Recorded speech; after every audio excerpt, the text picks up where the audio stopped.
Quando a gente pensa em segurança e saúde no trabalho, o famoso SST, o que costuma vir na cabeça? Capacetes, talvez, placas de aviso, um monte de normas para cumprir. Mas e se uma decisão técnica, uma única, lá dentro da empresa, for o começo de uma cadeia de eventos que só vai terminar na Previdência Social e, muitas vezes, nos tribunais? Pois é exatamente essa conexão que muita gente não vê que a gente vai desvendar hoje.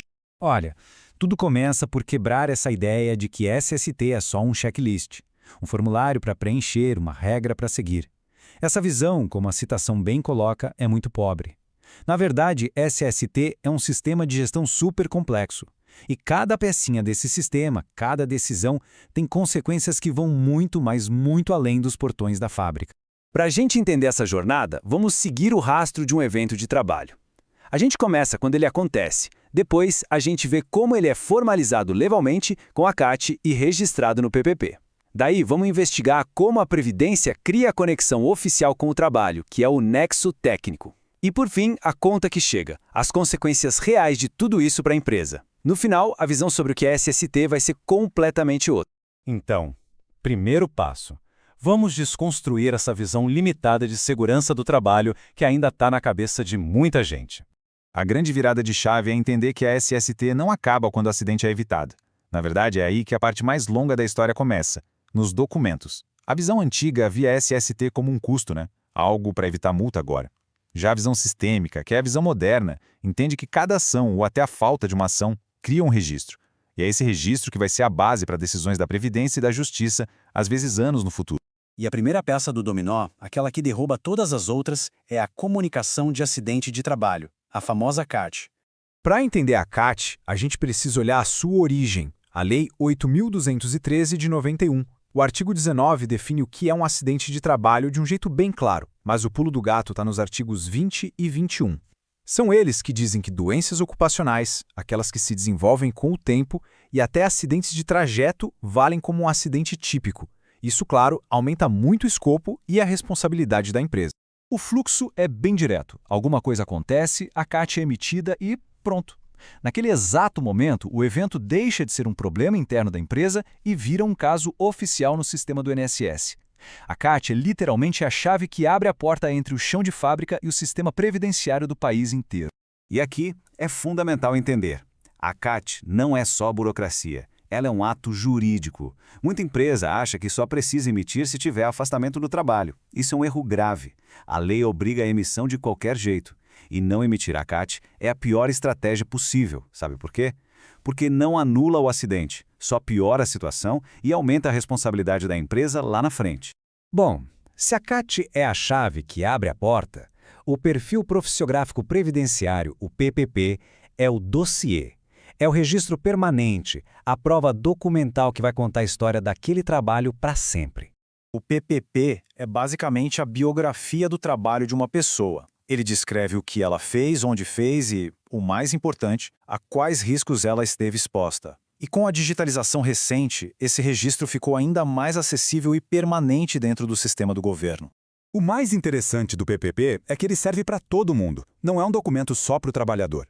O INSS usa para conceder aposentadoria especial. O Judiciário usa como prova em processos. O próprio trabalhador usa para garantir seus direitos. E a empresa, bom, se ela preencheu tudo direitinho, tem nele a sua melhor defesa.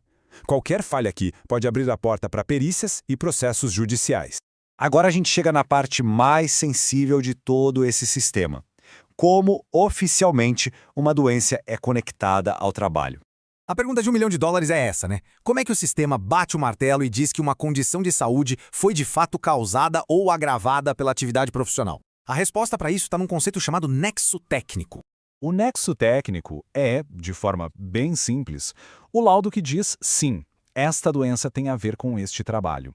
É o que transforma um auxílio-doença comum em um auxílio-doença acidentário. E essa mudança de sobrenome do benefício traz consequências gigantescas. E aqui está o ponto que mudou o jogo completamente. A criação do NTP, o Nexo Técnico Epidemiológico. Antigamente, o fardo da prova era do trabalhador, ele que tinha que correr atrás para provar a ligação. Hoje, não mais. O INSS cruza os dados de forma automática. Se a doença de um funcionário é estatisticamente comum para aquele setor da economia, o sistema já assume que há uma conexão. A partir daí, o jogo vira. É a empresa que tem a missão bem difícil de provar que a doença não tem nada a ver com o trabalho.